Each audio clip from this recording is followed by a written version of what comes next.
Welcome to the Business Scholarship Podcast, a place for interdisciplinary conversations in the broad world of business research. My name is Andrew Jennings, and it's my pleasure to be your host. If you like what you hear today, please subscribe to the podcast on Apple, Spotify, or wherever you get your podcasts. Plus, leave a rating and let other people know about the show too. And if you have ideas for the show, please let me know. My email address is andrew@andrewkjennings.com, and I look forward to hearing from you. All right, time for the episode.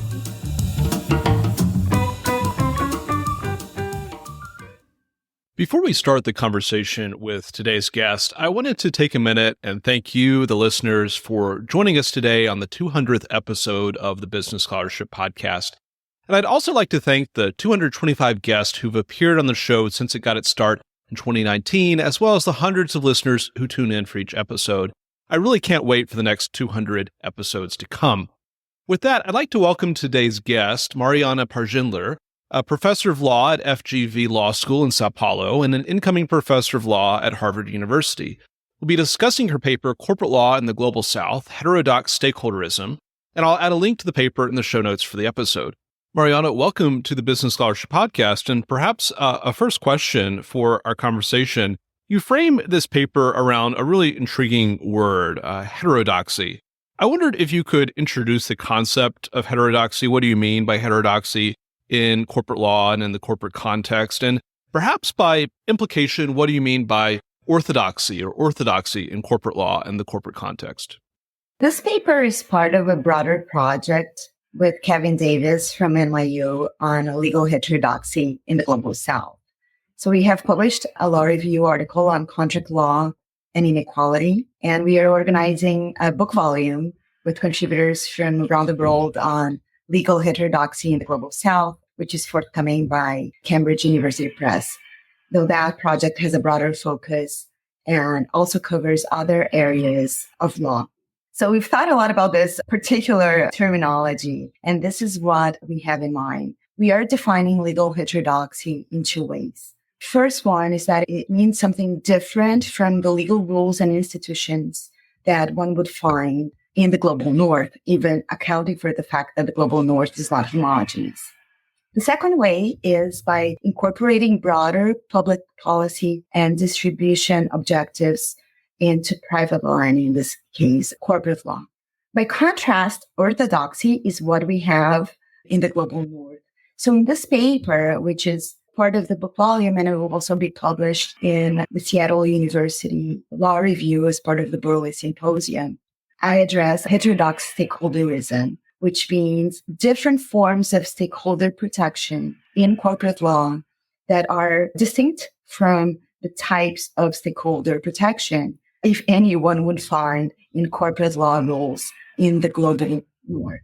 I would just add that one way to think about heterodoxy in the substantive sense is that it deviates from what I have called the modularity approach to law and economics, which is the idea that each area of law should focus on one economic problem of corporate law, that would be agency costs, and leave distributive objectives to the tax and transfer system and externalities to be addressed by other areas of law.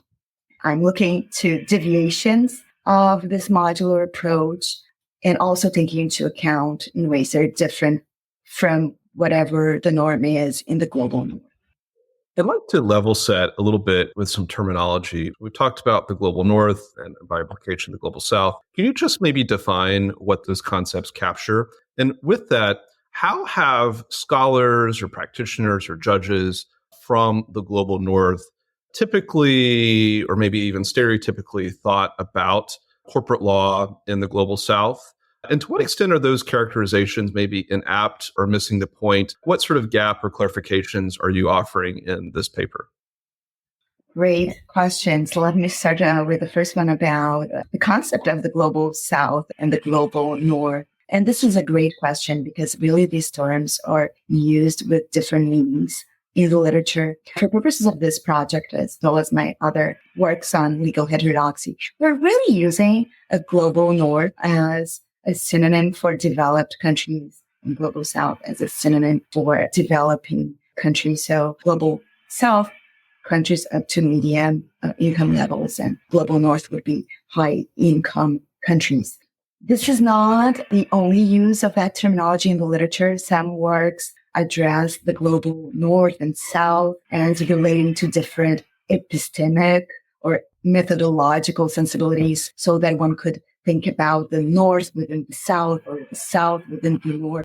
This is not what we are doing. And I think here we are following a trend. And I've seen the move in the literature in replacing developed versus developing countries with global north and global south. And I think there's some connotations associated with that. But going to the question about how developing countries or emerging markets or the global south is viewed traditionally in the global north, the first thing to keep in mind is that these countries have been generally neglected. Traditionally, comparative law has focused deliberately even on a handful of jurisdictions in the global north.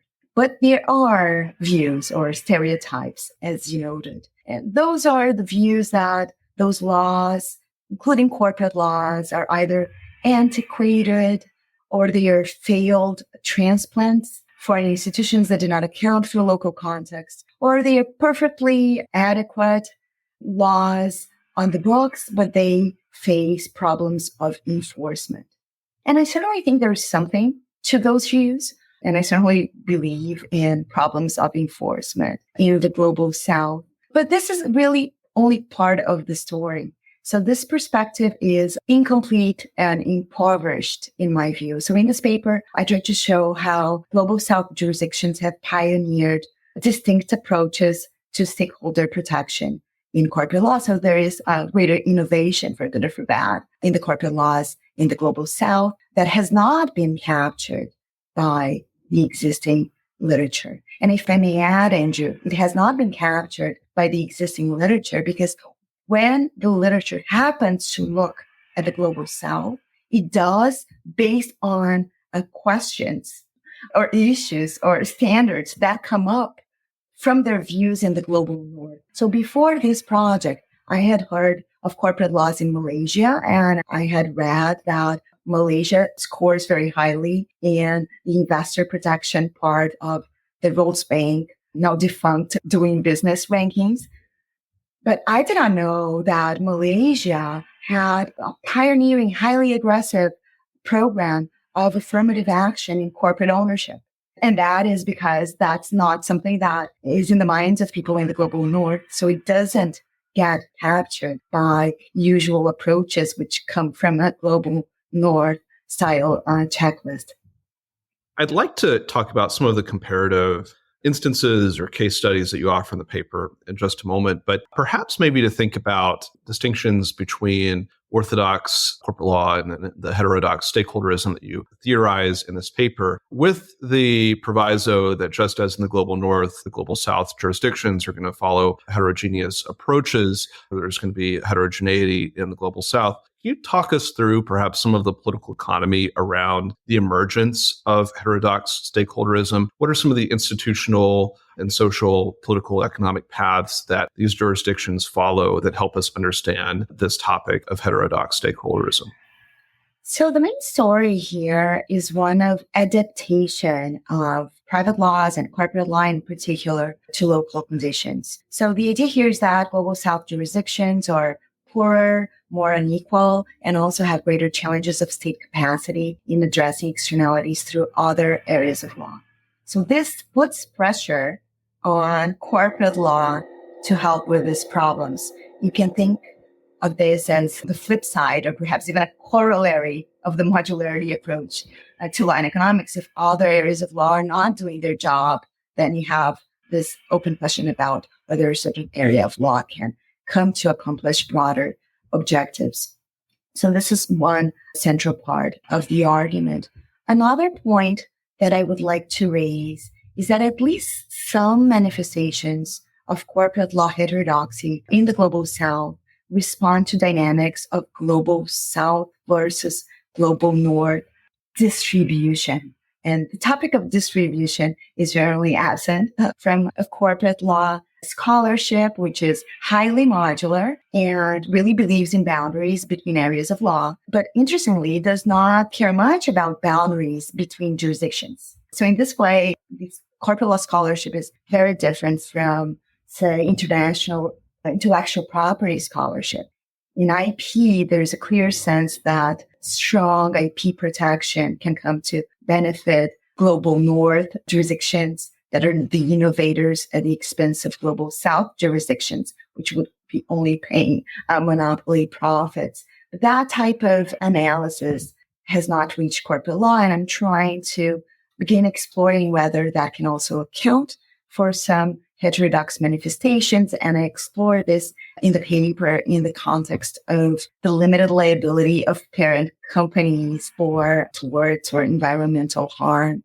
So India came to mitigate such limited liability in the context of a terrible environmental disaster involving thousands of local victims and in a company controlled by a foreign multinational. And I think this type of case really shows the distributive implications. Certainly, the issue of limited liability for torts is a dear one to the law and economics literature. Hansman and Crackman, for instance, have a famous paper arguing that it is inefficient. And I think what we're seeing is that, yes, it is inefficient. And there are some distributive implications at play that perhaps make it more likely that jurisdictions in the global south would resist such limited liability because it hurts them the most. I love your point from the start of your answer there around corporate law as a flip side to the modularity approach of law and economics. Corporate law perhaps serving as a conduit for addressing broader social needs or concerns in some jurisdictions. And from my US-centric seat here, I think about current debates we're having in corporate law around ESG or corporate political activity that might in some way be a response to a failure of state capacity or a failure of democratic processes, et cetera. So I think that there's a great point of learning, a comparative point of learning for the global north here as well that might be confronting some of the same dynamics. In this paper, this is a comparative paper that looks at a few jurisdictions, some really hard questions, both for society and for corporate law around limited liability, around corporate social responsibility, racial inclusion in corporate law and economic life. I wondered if you can maybe highlight some of those case studies and perhaps how they flesh out this concept of heterodox stakeholderism. First, let me just pause to agree with your first point about the parallel between the crisis of modularity in the global south and the rise of ESG and stakeholderism in the global north. And for me, this is a very interesting point because it does seem that current debates in the global north are coming to look more like what we've had traditionally in the global south. And that is a different view about the evolution of corporate law than the ones that existed in the literature that were framed around convergence to the Anglo-American model and a shareholder orientation, which is often associated with the end of history for corporate law, or perhaps just persistence of whatever you had before. I think what we're seeing here is some form of reverse convergence. Instead of the global south necessarily converging to the norms in the global north, we also are seeing some opposite movement. And I think it's precisely because of the crisis of the modularity approach. One thinks that other areas of law are not doing their job in fixing social problems and externalities. So in terms of some of the manifestations of heterodox stakeholderism in the global south, I would start by mentioning the issue of limited liability and long had critiques to limited liability vis-a-vis non-contractual creditors or tort creditors in the literature in law and economics, but we've seen relatively little movement in the global north, at least compared to what we see in the global south. So Brazil is a leader of veil piercing. It has greatly mitigated, if not eliminated, limited liability vis-a-vis workers, consumers, victims of environmental harm, even with respect in connection with the failure of financial institutions. And in the latter context was clearly deliberate. Regulators felt that it's very hard to regulate financial institutions. And the best that they can do is to incentivize through liability managers and controlling shareholders to care for stability. So this is the situation in Brazil. So limited liability has been mitigated the most precisely in areas concerning stakeholder protection.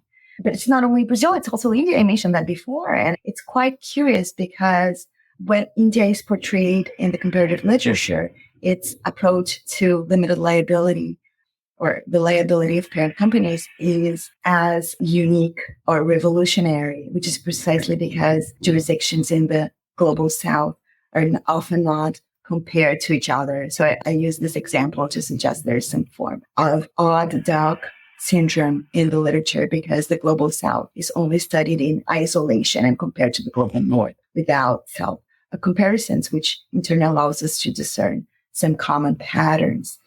But there are various other manifestations. One, which is very famous even, is the adoption of mandatory corporate social responsibility spending in India, which was enacted through the Companies Act of 2013. So companies must dedicate 2% of their profits to social responsibility initiatives.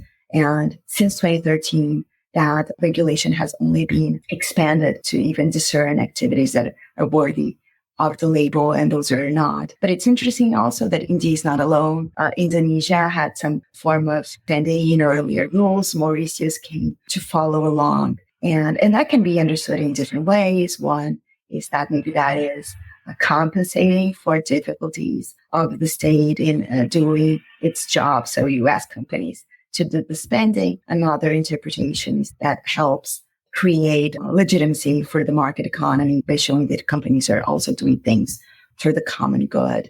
You also mentioned diversity, which is an area of growing interest in the global north and has been for a while, especially racial diversity is a bit more recent. Usually the story goes that diversity became a thing when Norway first enacted gender quotas in the mid-2000s.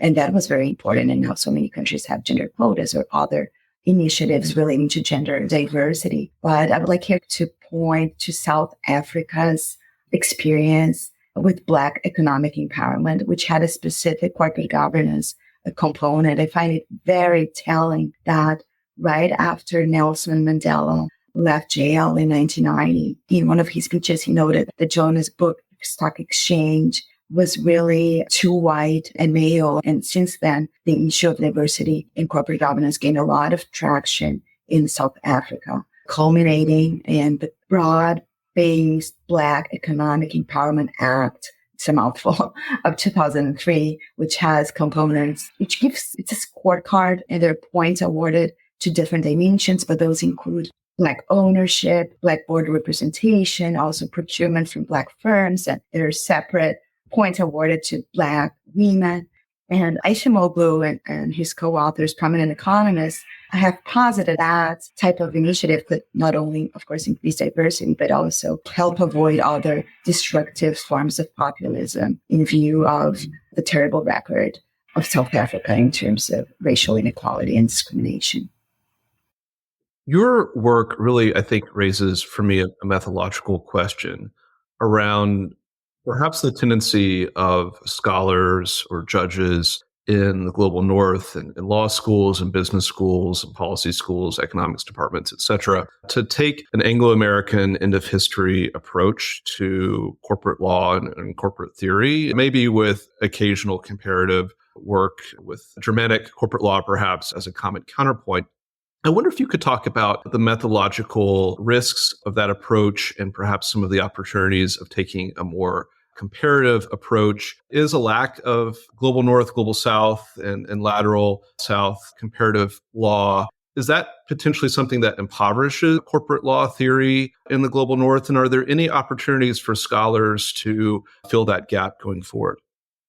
Great question. I do believe that the academy in the global north has had too narrow a conception of corporate theory and corporate law.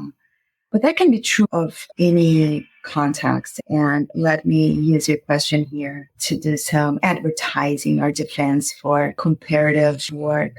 I think comparative work is really interesting, of course, to know about other legal systems, and that happens through comparative work. But I do think that one of the things that comes out of comparative work is a better understanding even of one's legal system. In a way, comparative is constitutive of identity.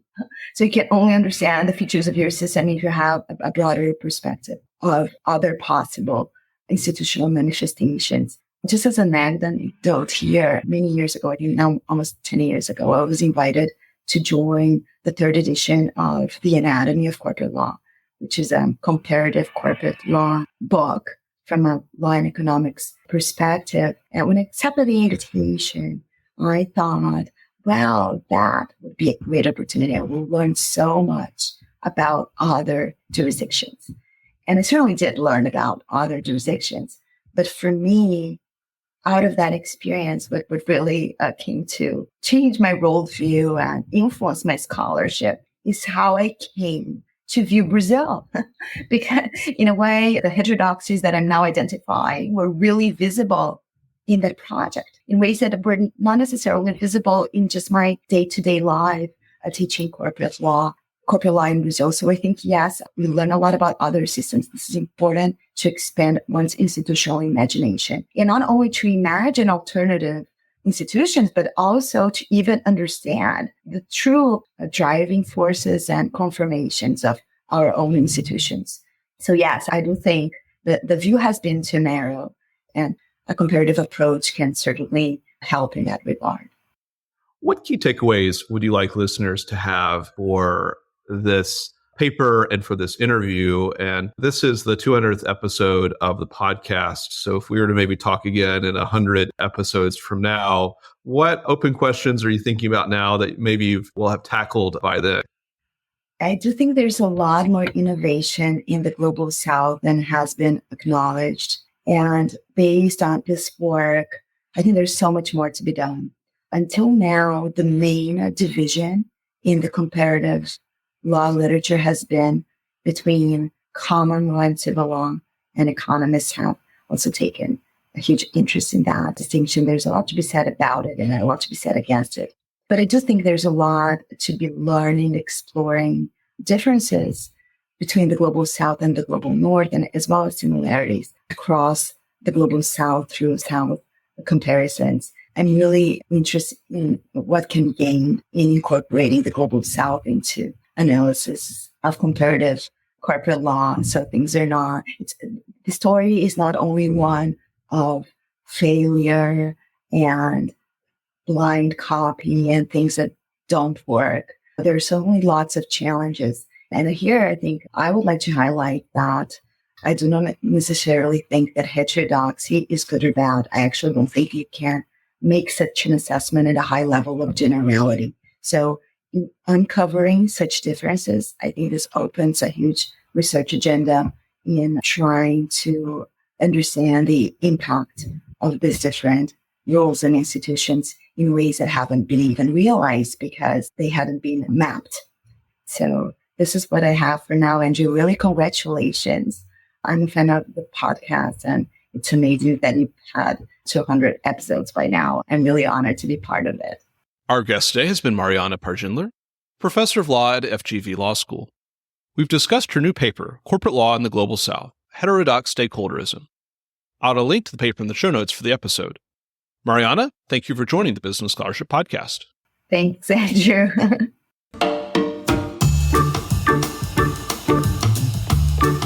Thank you for listening to another episode of the Business Scholarship Podcast. If you like what you heard today, be sure to subscribe to the podcast on Apple, Spotify, or wherever you get your podcasts, rate the show, and let other people know about it too. If you have ideas for future episodes, let me know. My email address is andrew@andrewkjennings.com, and I look forward to hearing from you. Until the next time, I'm your host, Andrew Jennings.